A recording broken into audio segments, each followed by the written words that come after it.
Home Box Office has asked the Boxing Writers Association of America to cast their votes for the 3 best fighters of each division, then the best fighter of each division, and finally, the greatest prize fighter of all time. And you can match your picks against these experts. And speaking of experts, working with me, author, sportscaster, Larry Merchant. Larry, welcome again on Home Box Office. And Bill Gallo, the president of the Boxing Writers Association of America. Bill, how do you become a member of the Boxing Writers Association?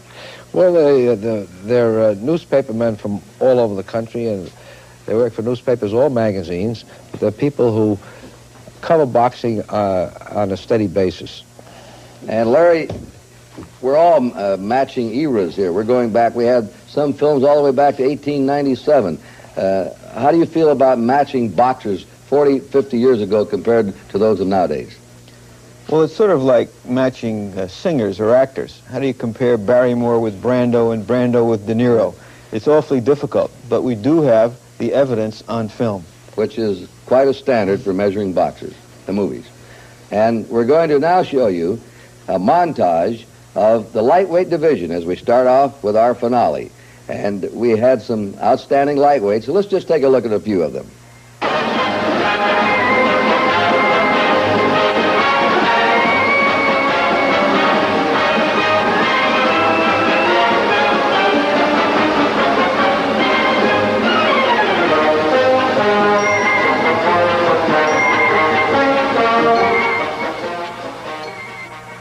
Well, those were some of the best lightweights of all time. Now let's get down to the final 3 best, as voted by the Boxing Writers Association, and the number 3 finisher, Henry Armstrong. Let's take a look at him in action.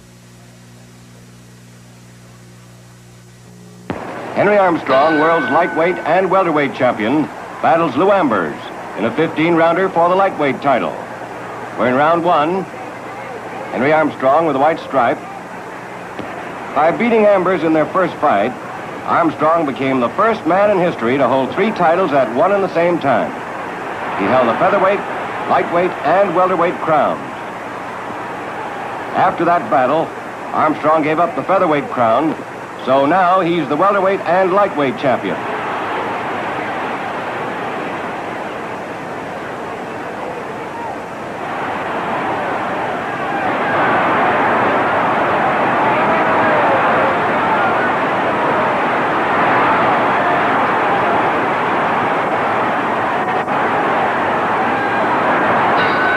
The end of round 1. Now we're in round 14.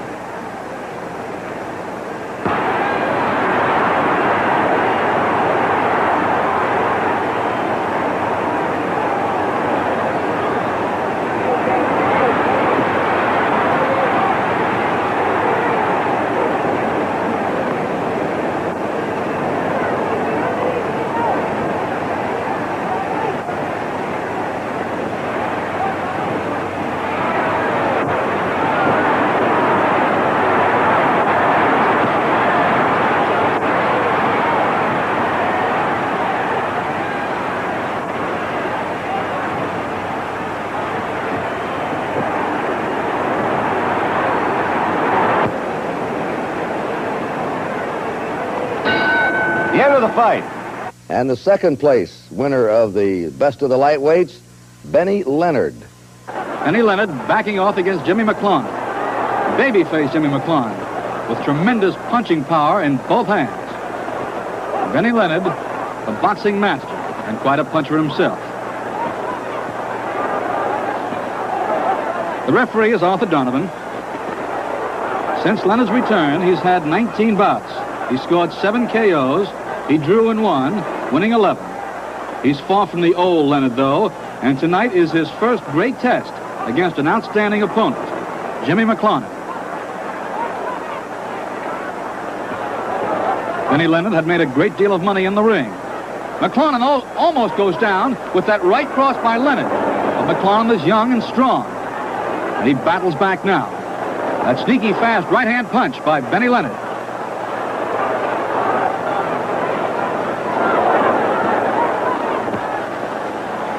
Round 4.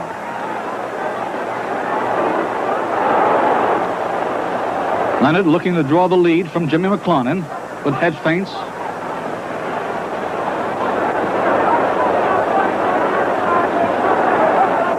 Leonard, the dancing master, showing some of his former foot brilliance now. Moving smartly in and out of range.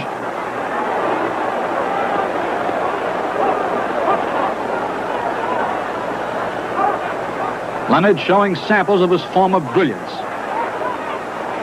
But McClellan has speed and youth and strength on his side.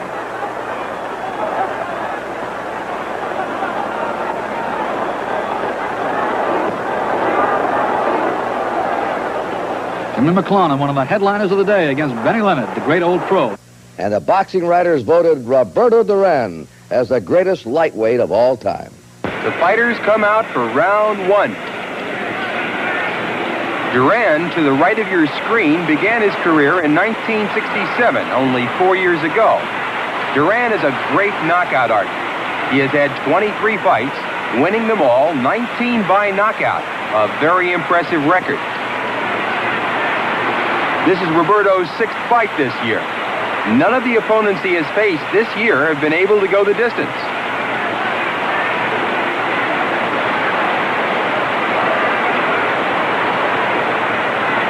Kobayashi, to the right of your screen, is 27 years old, 7 years older than Duran. Kobayashi began his ring career in 1962, 9 years ago.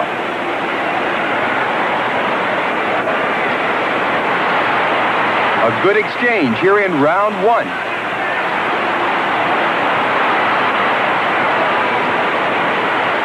Duran going right after Kobayashi here in round one.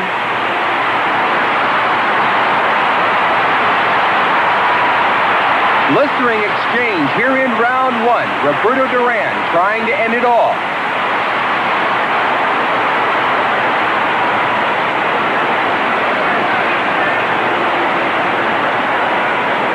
Neither fighter trying to feel the other out.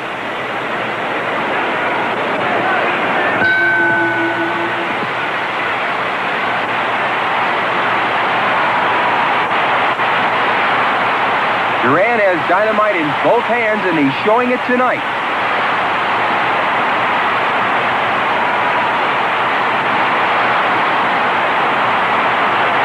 A crushing combination by Roberto Duran, and Kobayashi is down. The referee picks up the count. It doesn't look like Kobayashi is going to be able to make it up. It's all over. Roberto Duran wins by a 7th round knockout. Duran records his 24th win with a crushing 7th round KO of Hiroshi Kobayashi. Roberto Duran's fans are elated as they cheer their hero, knowing that their young whirlwind puncher has an excellent chance of becoming the lightweight champion of the world. This was a very close vote in the lightweight division. Duran just edged out Benny Leonard. Do you agree with it? Who did you vote for, Bill? I voted for Duran. I realize that the older members of our fraternity, the boxing writers, they would pick Benny Leonard because of his superior boxing style. But I feel that Duran has, he can box now, but not the boxer that Leonard was, but he's such a powerful hitter. To me, there's no greater lightweight that I ever saw. How about you, Larry? I think Duran deserves it. He showed in his most recent fights the patience of a good boxer, as well as the devastating punching power with either hand. I'd also like to remind some of our viewers that really one of the great champions, and a champion who's overlooked, the modern fighter, was Carlos Ortiz, who was a master boxer and a good puncher with both hands, could take a punch, an outstanding fighter. Too bad he came before so much television has come back to boxing. All right, the modern has won the first division, the award by the Boxing Writers Association, Roberto Duran. All right, what about the welterweights as we step up a little bit? And let's take a look at some of the prime welterweights of all time now.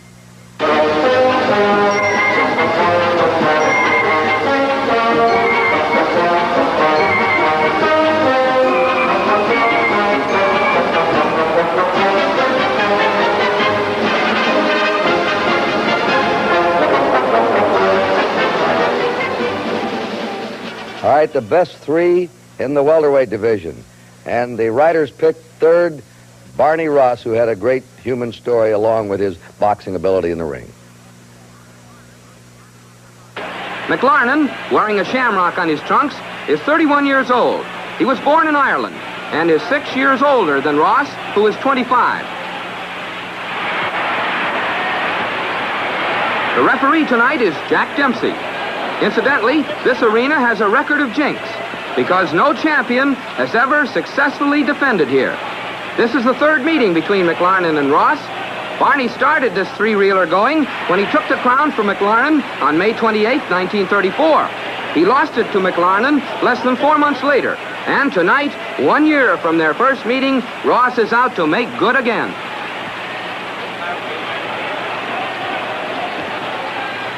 McLarnon on the right is the shorter man, standing 5 foot 5.5, whereas Ross measures 5 feet 7. Ross, working behind his left jab, believes in the rough, tough school of fighting.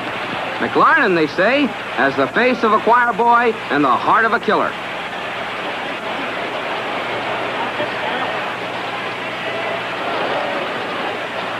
Look at Ross scoring with those lefts. Barney wants to get in there.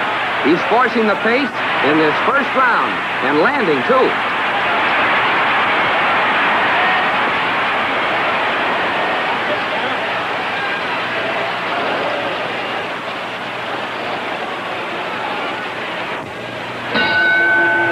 You can see Ross is tired. Watch him lean on McLarnon while tying up the champion.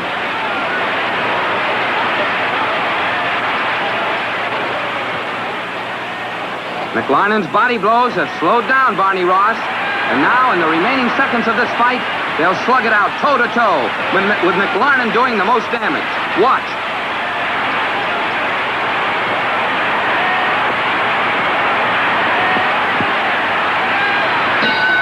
It's all over, and here's a breakdown on the scoring.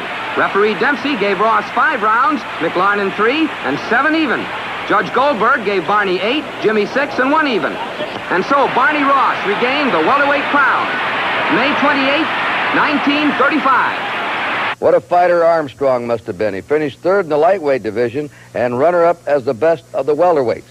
Barney Ross, world's welterweight champion, defends his title against Henry Armstrong in a scheduled 15-round bout. Round 1, champion Barney Ross with the white stripe on his trunks, 142 pounds tonight. Armstrong 133.5. Ross has an 8.5-pound weight pull.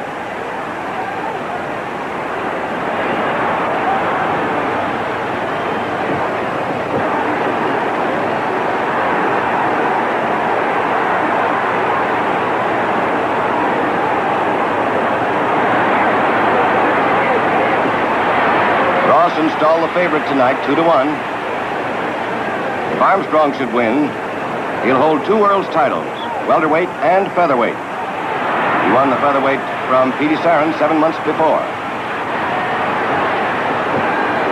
28,000 fans here tonight. The end of round 1. Ross takes another bad beating in round 14, and his manager pleads with him to quit. But Barney insists the fight go on as long as he can stand on his feet. Now the 15th and final round.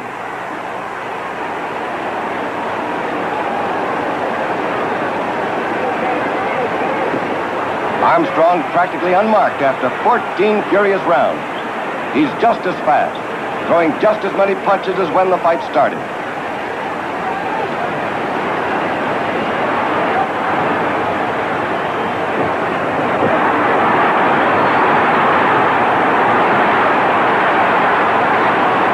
Barney lasting out through sheer courage. If this is his last fight, he wants to make his exit standing up.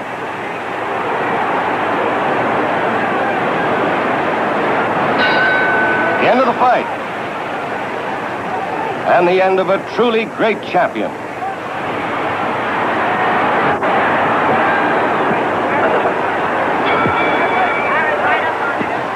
The winner and new world welterweight champion, Armstrong. Henry Armstrong makes ring history becomes the first fighter to hold both welterweight and featherweight titles at the same time. And there he is, the best welterweight of all time, Sugar Ray Robinson.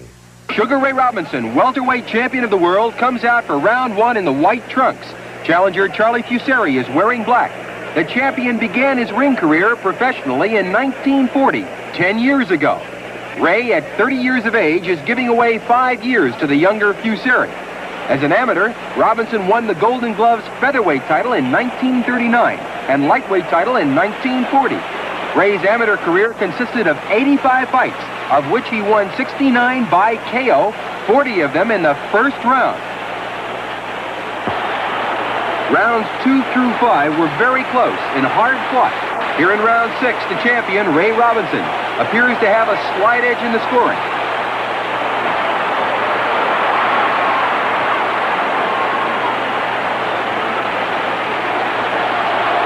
A hard right sends Fusari to the canvas. Cavalier motions Robinson to continue the action. The fighters touch gloves.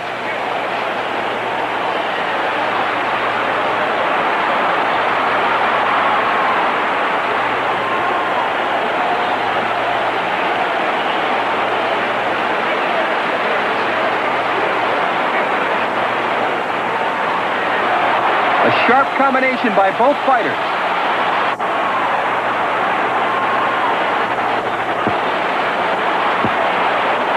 A sensational combination by both fighters.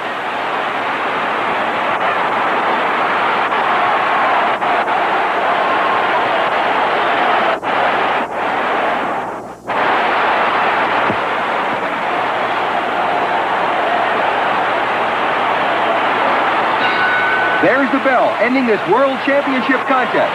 When the decision comes, it's no surprise.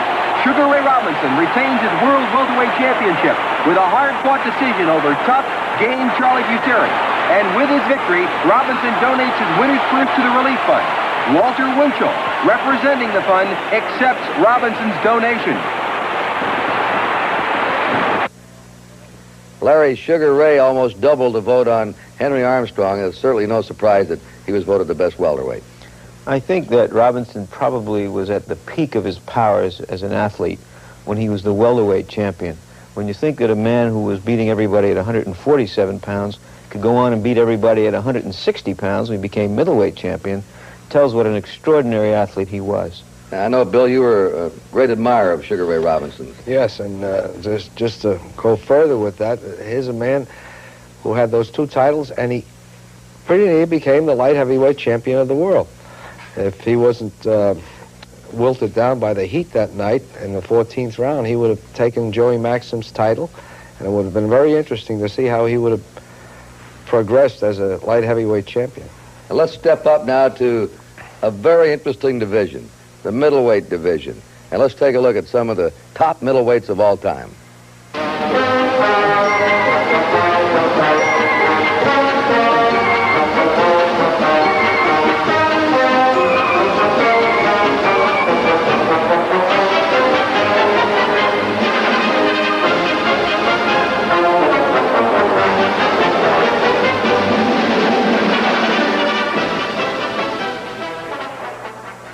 What a lineup of boxing names in that middleweight division. And the man that finished third, colorful nickname, colorful fighter, the toy bulldog, Mickey Walker. Walker, with his back to us, loses no time as he rushes Tommy Milligan with lefts and rights and sends him to the canvas. Milligan is the British Empire middleweight champion, out to capture Mickey Walker's crown as middleweight champion of the world. Milligan's up, and Mickey Walker, the toy bulldog, closes in with lefts and rights. Walker likes to move in close, soften up his man on the inside, then move away and throw barrages. Milligan fires to the head and body. Earlier, he beat Ted Kid Lewis in 20 rounds, a feat achieved by very few men over a period of 25 years. The purse tonight, $100,000, winner take all. Both men working on the inside. 2 good middleweights punching toe-to-toe. Walker to become one of the greatest welterweights and middleweights in the history of the division. A right drops Milligan.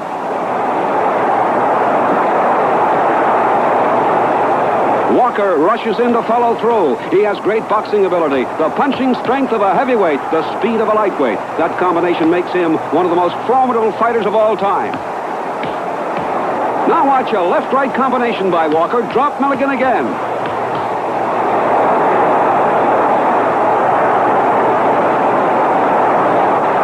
And it's all over. Another amazing victory for Mickey Walker.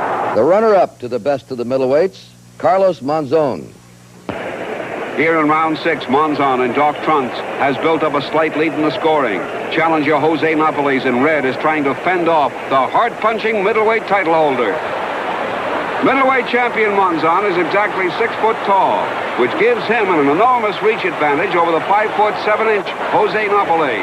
Monzon is known as a deadly right-hand puncher, while welterweight champion Jose Napoles is considered a master boxer puncher.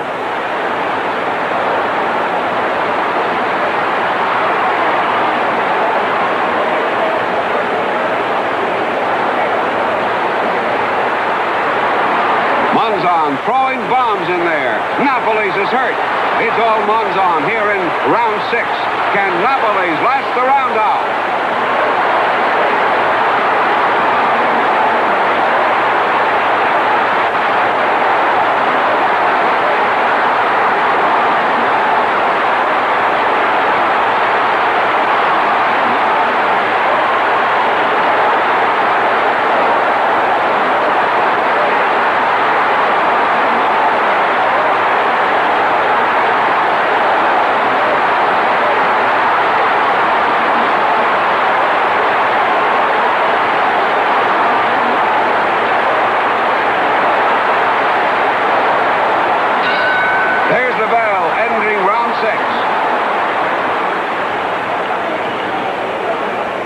Jose Napoles cannot answer the bell for the 7th round. In this battle of champions, Carlos Monzon retains the middleweight championship of the world with a 7th round knockout over Jose Napoles. And look at those years. The winner going away for the best middleweight of all time, Sugar Ray Robinson.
The winner and the new middleweight champion of the world, Sugar Ray Robinson.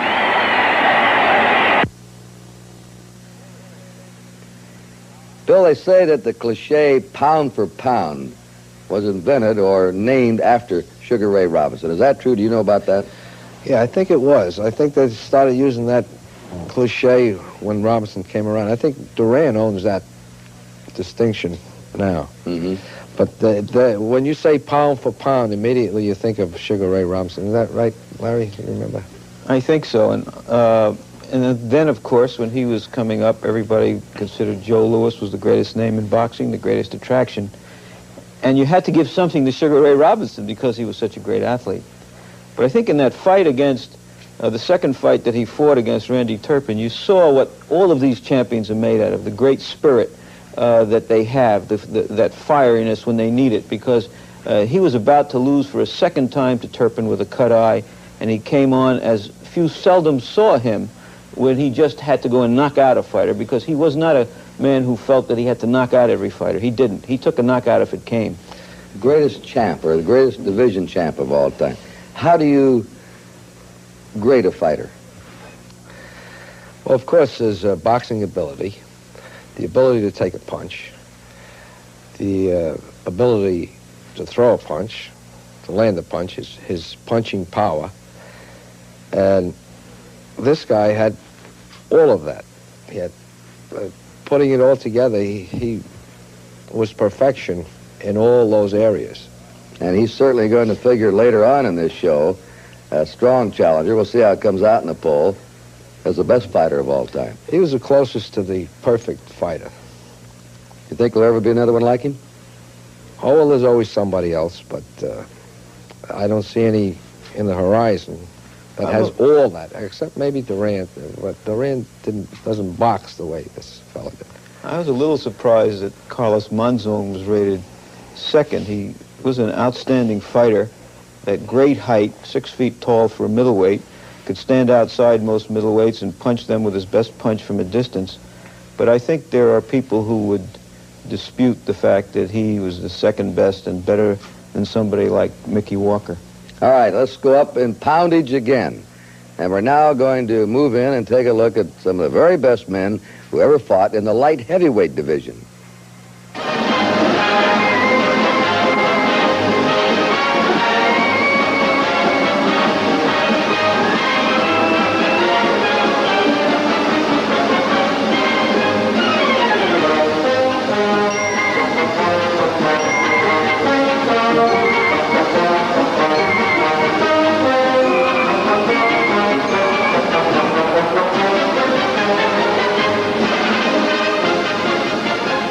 I think one of the fascinations of this series to me has been some of the rare and precious film we've shown you.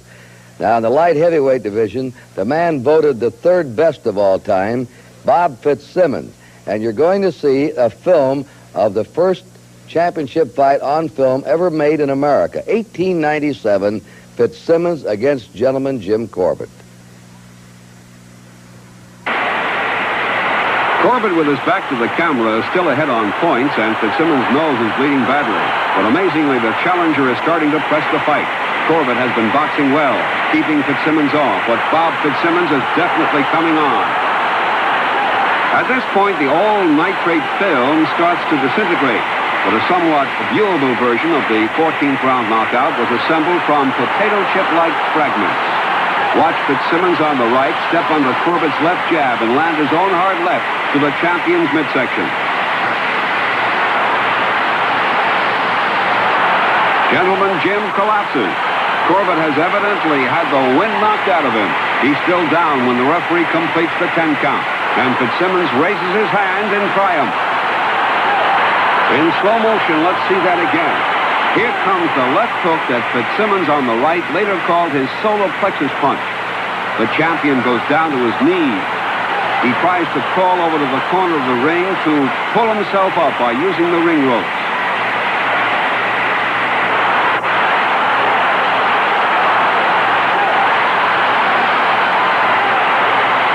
Meanwhile, Fitzsimmons stalks around, keeping a close watch on his progress.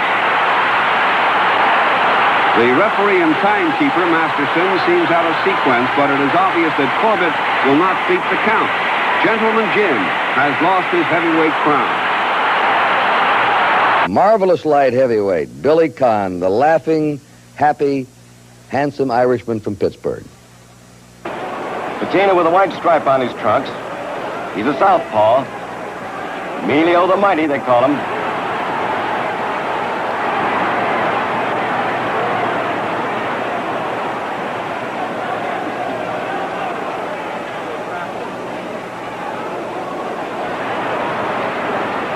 Bettina weighs 173 1/4 tonight. Smiling Billy Conn, the glamour boy of boxing, weighs 170 1/4.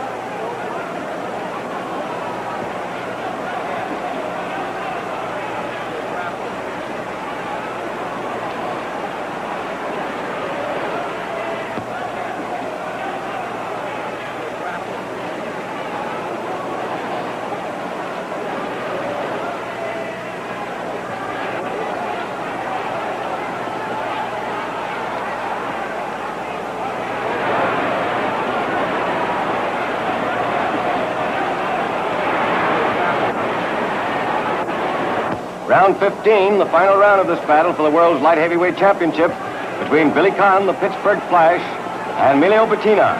Madison Square Garden, New York, July 13th, 1939. Bettina, the southpaw, white stripes down the side of his trunks.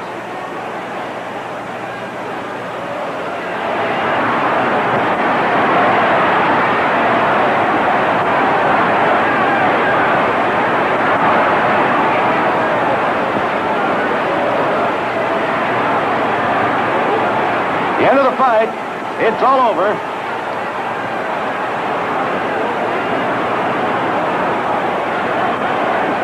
Here's the decision. The winner and new world light heavyweight champion, Billy Conn. And the big winner. He had a long reign, and he is voted the best light heavyweight of all time, Archie Moore. Light heavyweight champion Archie Moore runs into a rough Yvonne Durrell. A short right drops Archie early in round one.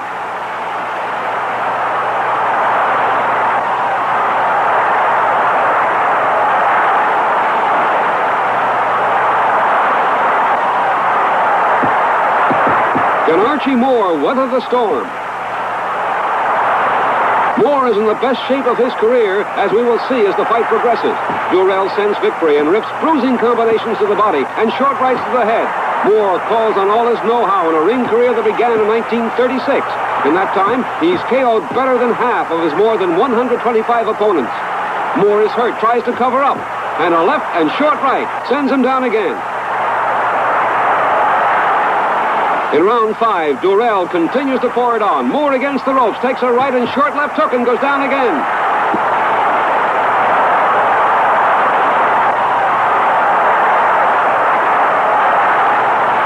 In round 7, Durrell suddenly tires and Moore comes on. It's Moore working quickly with short punches to the body, then switching to the head. Moore knocks Durrell down with a left and right and left. Now Durrell is in trouble. In round 10, the tide has changed. Moore in command. Now it's Moore, the clever boxer puncher. Moore with a short left, right, and left. Again, Durrell is down. The referee picks up the count over a tired game, Durrell. But he's saved by the bell.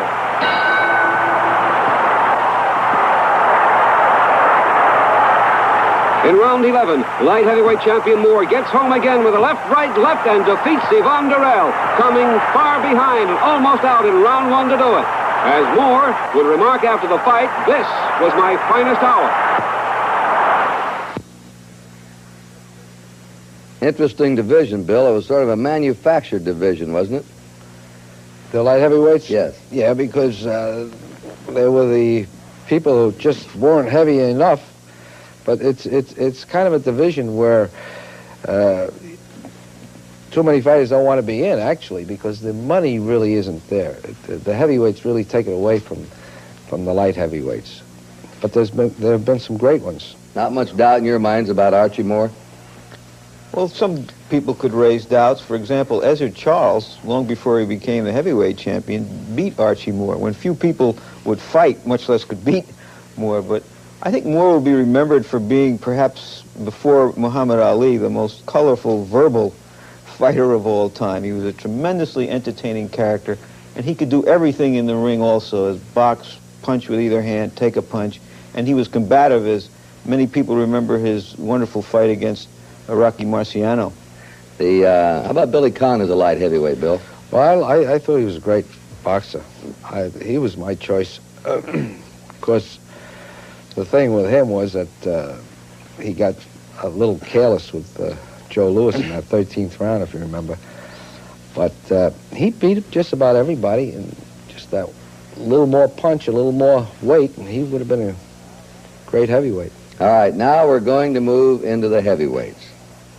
And a lot of marvelous heavyweights with names that will always be remembered in this country and have been remembered since before 1900. Let's take a look at some of America's top heavyweights of all time.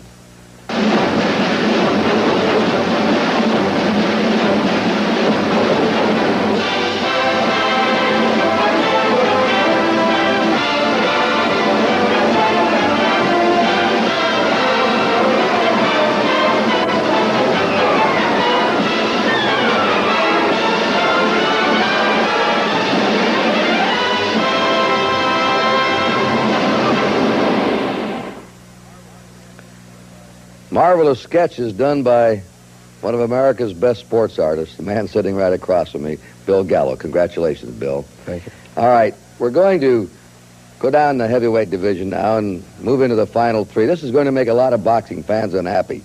The boxing writers did not pick Jack Dempsey into the final three. He just missed out. And because he was such a colorful and great champion, we wanted to show him in action anyway. And here he is against another heavyweight champ, Jack Sharkey. That's Dempsey to the left of your screen in the striped trunks, giving Sharkey a real going over at close quarters. Look at the ex-champion work away at Sharkey's midsection. Sharkey turns to the referee to protest, and Dempsey lands a left hook that throws the younger man. Sharkey is writhing on the canvas in obvious pain. The referee continues to shout the count. 8, 9, 10. That's it. Jack Sharkey is assisted to his feet by Dempsey, but let's look at that controversial knockout again in slow motion. Watch Dempsey get in those body blows.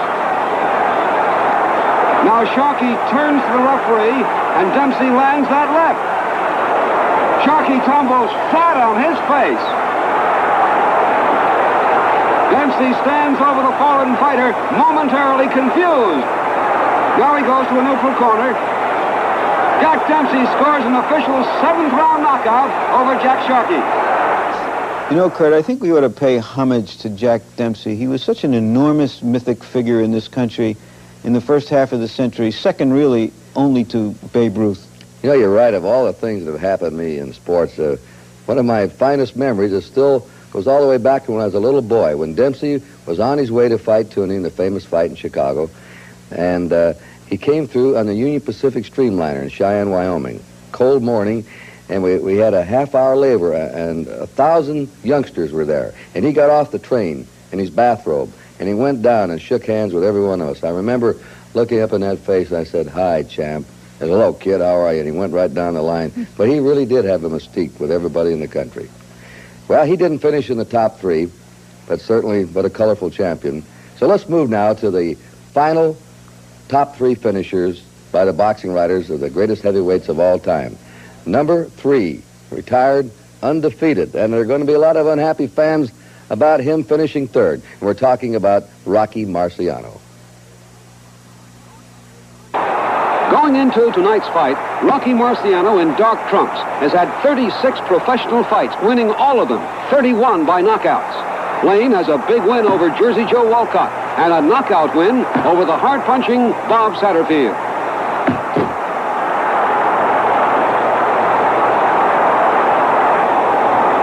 As in all of Marciano's fights, he never allows his opponents to get a moment's rest. This has been his trademark.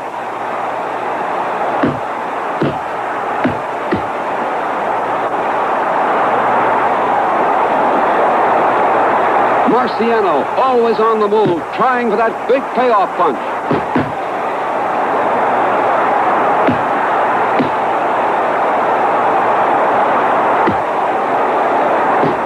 When Marciano has an opponent hurt, that is when he is most dangerous.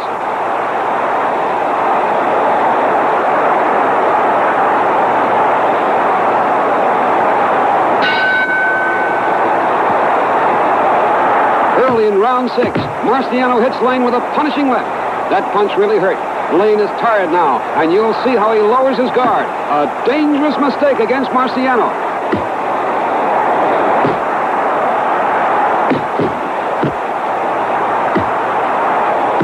Marciano throws a short right, and Lane goes down and out.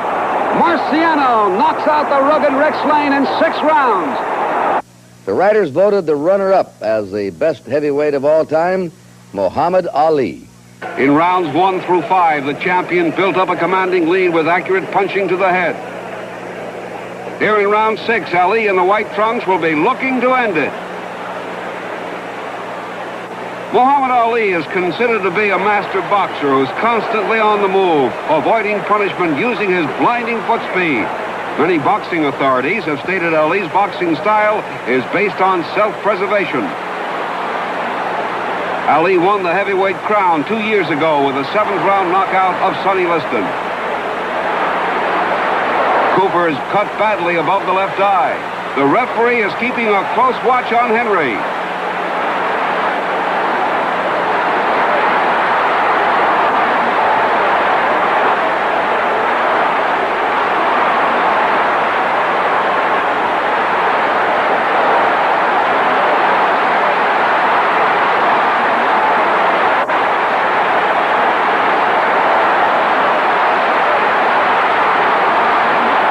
Muhammad Ali pursuing Henry Cooper all over the ring. Ali throwing bombs at challenger Henry Cooper.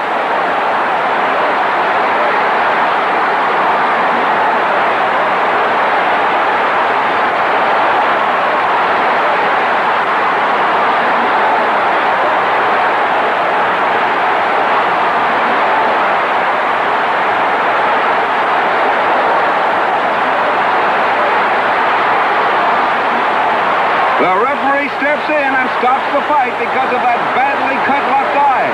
Muhammad Ali successfully defends his world heavyweight crown. Here in round 7, Ali's trainer, Drew Bundini Brown, is cheering for the champion to open up. A blistering right-left combination sends the light heavyweight champion to the canvas.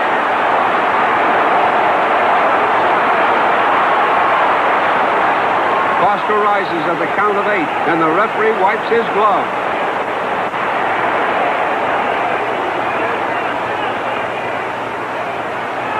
Ali trying to dispose of Bob Foster here in round 7.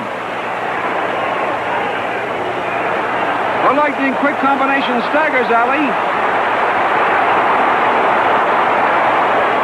Another blistering exchange buckles Ali's legs as he feigns being on the verge of going down. An explosive right sends Ali back again.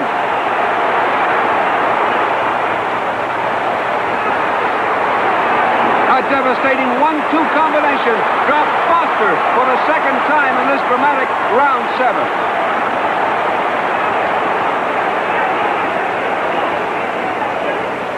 Foster is up at 7 here at the end of the round. There's the bell ending this torrid 3 minutes. Ali is cut above the left eye, but is going all out for a knockout.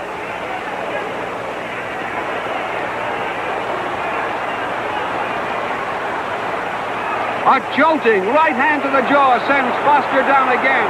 The referee sends Ali to a neutral corner and picks up the count, but it's all over. Muhammad Ali knocks out light heavyweight champion Bob Foster and puts himself in line for a shot at the heavyweight crown.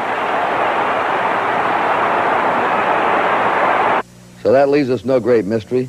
The best heavyweight fighter of all time is voted by the boxing writers, Joe Louis. It's February 21st, 1935. Dynamite punching Joe Louis takes on the clever boxing Lee Ramage in Los Angeles. Louis is wearing the dark trunks with white stripes. Lee Ramage in the all-dark trunks.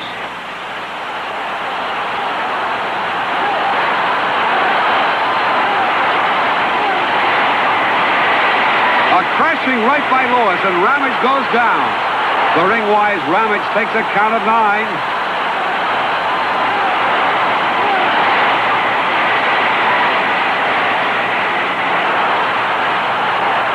Louis moves in, looking for a quick knockout here in round 2.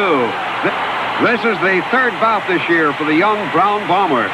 Joe has won all 14 of his fights since turning professional just 10 months ago. 11 of those 14 wins were clean knockouts. Joe Louis, as you can see, was all business.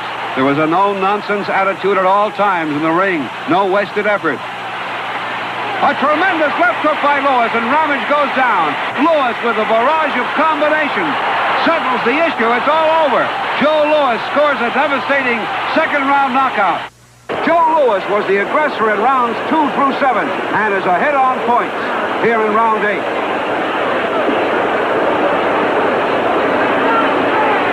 A dynamite right sends Braddock crumbling to the canvas. The referee sends Louis to a neutral corner and picks up the count. Braddock is out cold from that ponderous right hand. It's all over. Joe Louis scores a devastating 8th-round knockout over Jimmy Braddock to win the heavyweight championship of the world. Well, Bill Gallo, I didn't have a vote in your Boxing Writers Association. I would have picked Joe Louis as the greatest heavyweight of all time. How did you vote?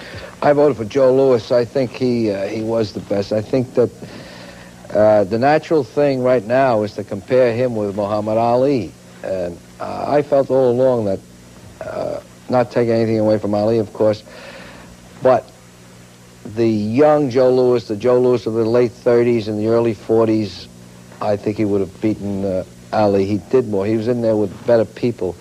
He did things that today's boxers don't do. Ali did it at one time. I don't see him doing it anymore. And what I'm talking about is that you see it absent from all fighters today. Punching in combinations. I mean combinations where you put 5, 6 punches together. Joe Louis did that expertly. Uppercuts, lefts, and he put them all together. Real combination puncher. I see Larry shake his head. I know not in disagreement with the great Bill Gallo or against Joe Louis, but I don't believe you think Louis was the best heavyweight of all time. Well, I have no quarrel with his selection. I think he was selected, because he had the longest reign of any champion, because he was a great puncher, and we look in for our heavyweight to be a great puncher, a guy who theoretically can go out in the world and knock out any man with one punch. And also because, unlike Ali, he never seemed to squander his talent when he was in the ring. It was business and get it over with as quickly as possible.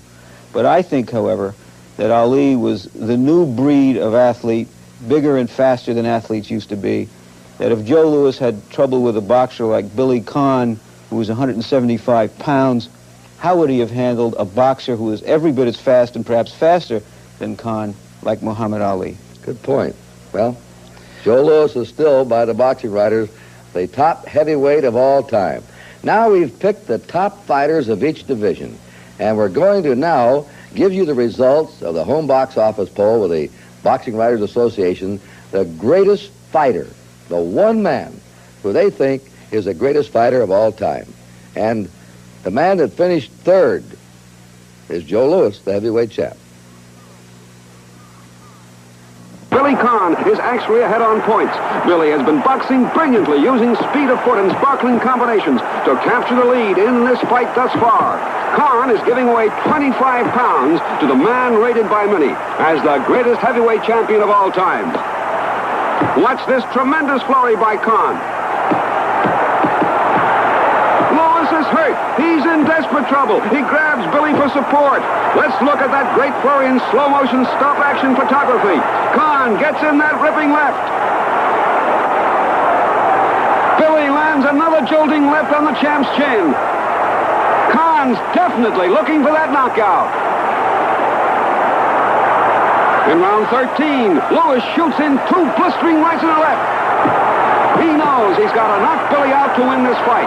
This is one of the greatest heavyweight championship fights in years. Watch Billy come back with a sensational flurry of punches.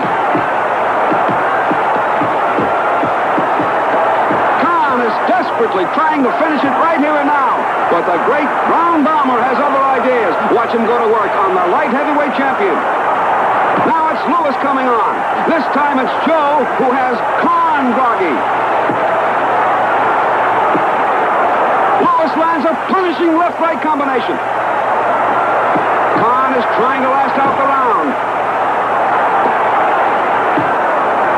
Watch the final 6 dynamite punches to the head, which finally put Billy down.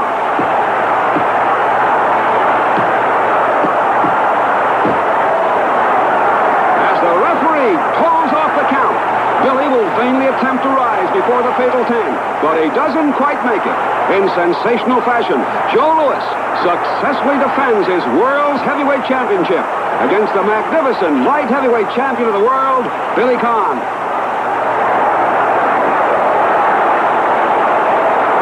For 10 more electrifying years, the Brown Bombers' explosive fists will devastate challengers as quickly as they can climb to the top of the heavyweight ladder. The Brown Bombers' dynamite punches will thrill audiences and scramble all opposition for a record 25 world heavyweight title defenses. Joe Louis becomes a legend in his own time, adored by fight fans throughout the world, respected and feared by all heavyweight challengers, and eventually, after his retirement, revered in boxing's Hall of Fame as the greatest heavyweight champion of all time. There's a strange twist to this boxing writers' poll. They voted Ali as the runner-up of the heavyweight division, and yet they pick him over Joe Louis as the second best fighter of all time. We pick up the action in round 5. The champion in white trunks is ahead on points, but Joe in blue is starting to come on strong. Torrid punches to the body and head by former champ Smokin' Joe Frazier. Joe would love to regain the heavyweight crown.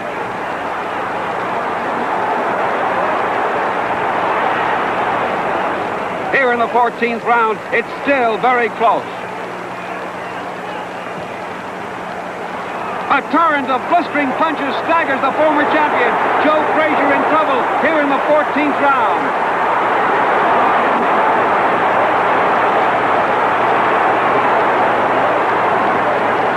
Ali throwing bombs at Frazier. The champion is going for a knockout right here.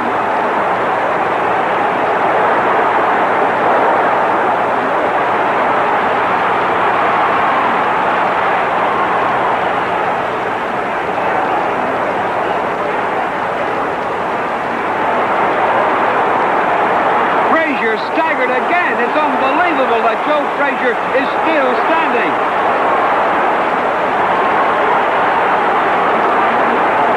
This is Muhammad Ali at his very best. Deadly accurate, blinding combination. There's the bell ending this torrid round. Both fighters walk wearily to their corners. By far, Muhammad Ali's best round of the fight.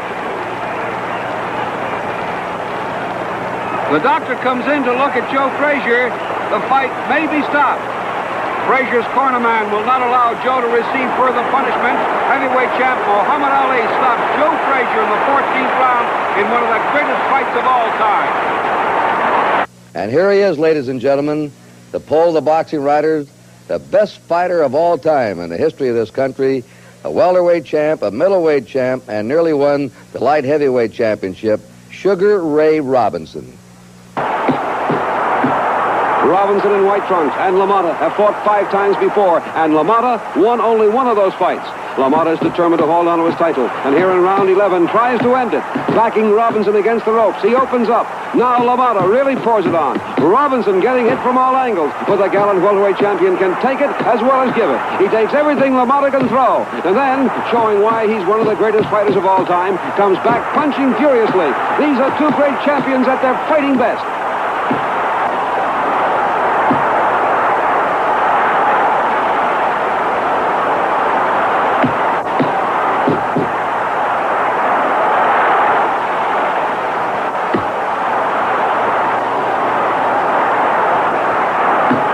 Now go to round 13. It's Robinson, after weathering that terrific barrage of punches, coming on to take charge. LaMotta seems to be arm-weary. He's tired, and Robinson, sensing this, opens up. Robinson snaps vicious jabs, follows with solid lefts and rights to the body and head. Robinson here in round 13 is going to land the hardest punches of the fight thus far. Stinging combinations with both hands will have the champion practically helpless. At this point in his career, LaMotta had never been knocked off his feet, but we don't know what's keeping him up.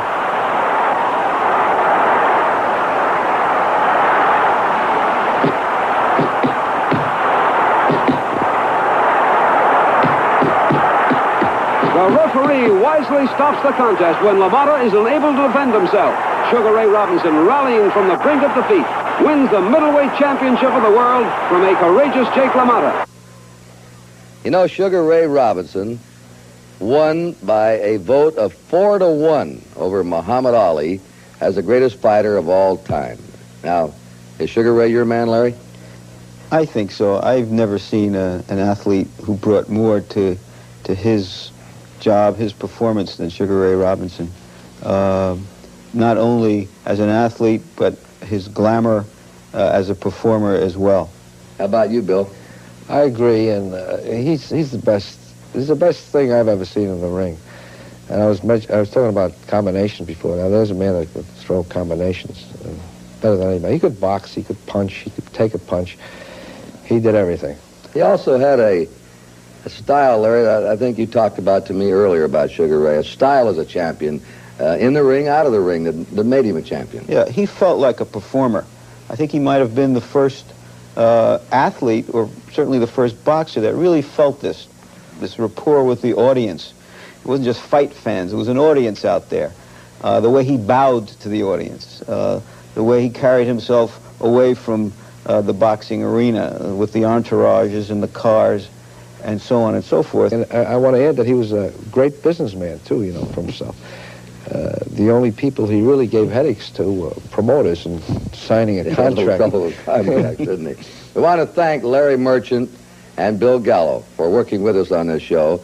We hope you've enjoyed this series. You've seen history, you've seen the best, and you've seen some of the rarest film in all sports that is available in America today.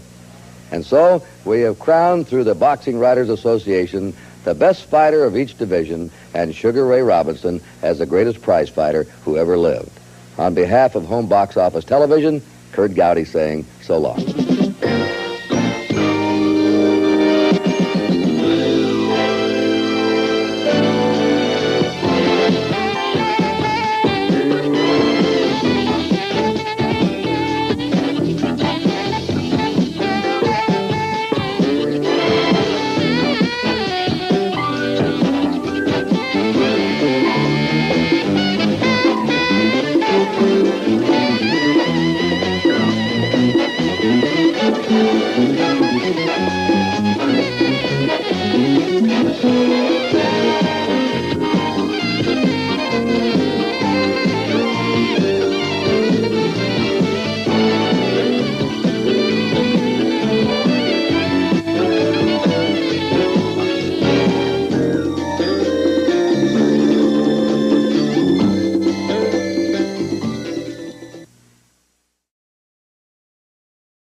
Some films all the way back to 1897. How do you feel about matching boxers 40, 50 years ago compared to those of nowadays? Well, it's sort of like matching singers or actors. How do you compare Barrymore with Brando and Brando with De Niro?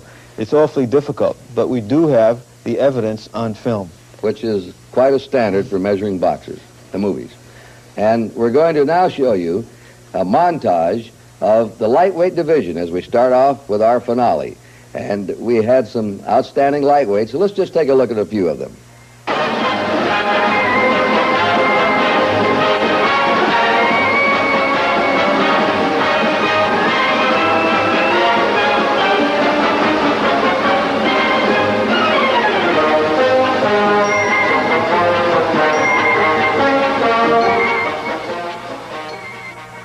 Well, those were some of the best lightweights of all time. Now let's get down to the final three best, as voted by the Boxing Writers Association, and the number 3 finisher, Henry Armstrong. Let's take a look at him in action.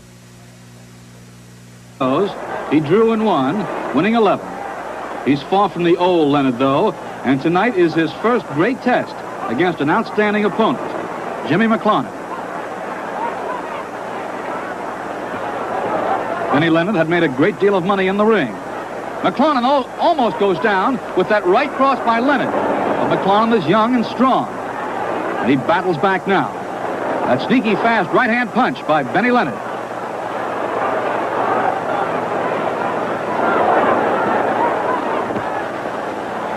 Round 4.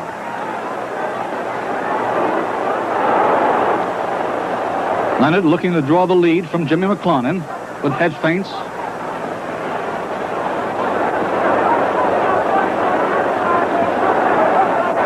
Leonard, the dancing master, showing some of his former foot brilliance now. Moving smartly in and out of range.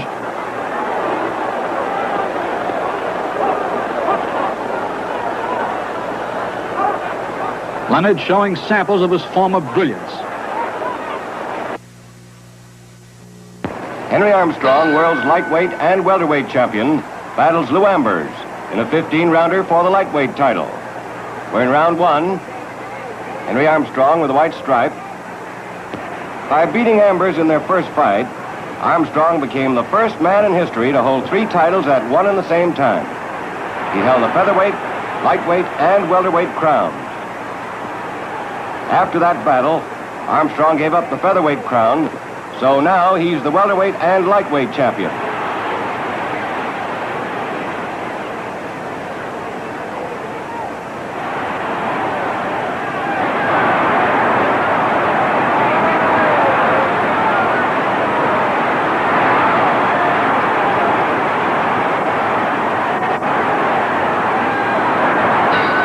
The end of round one. Now we're in round 14.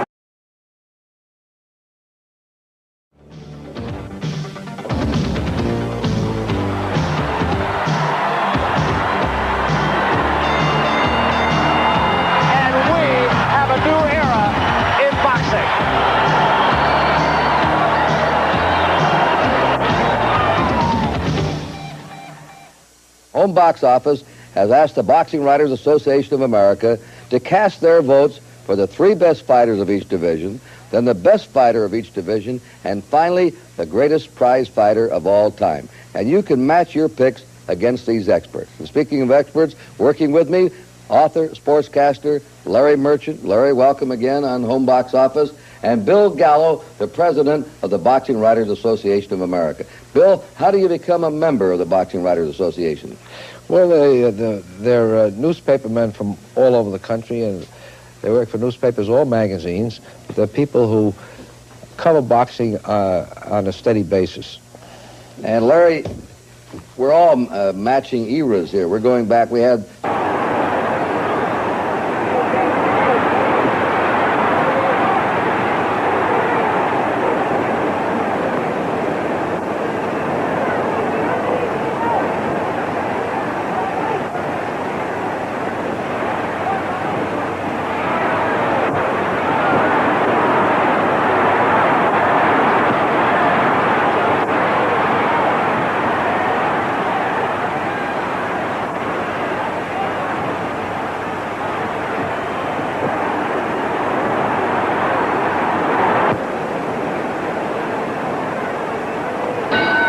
The end of the fight. And the second place winner of the best of the lightweights, Benny Leonard. Benny Leonard backing off against Jimmy McClung. Babyface Jimmy McClung with tremendous punching power in both hands. Benny Leonard, a boxing master and quite a puncher himself. The referee is Arthur Donovan.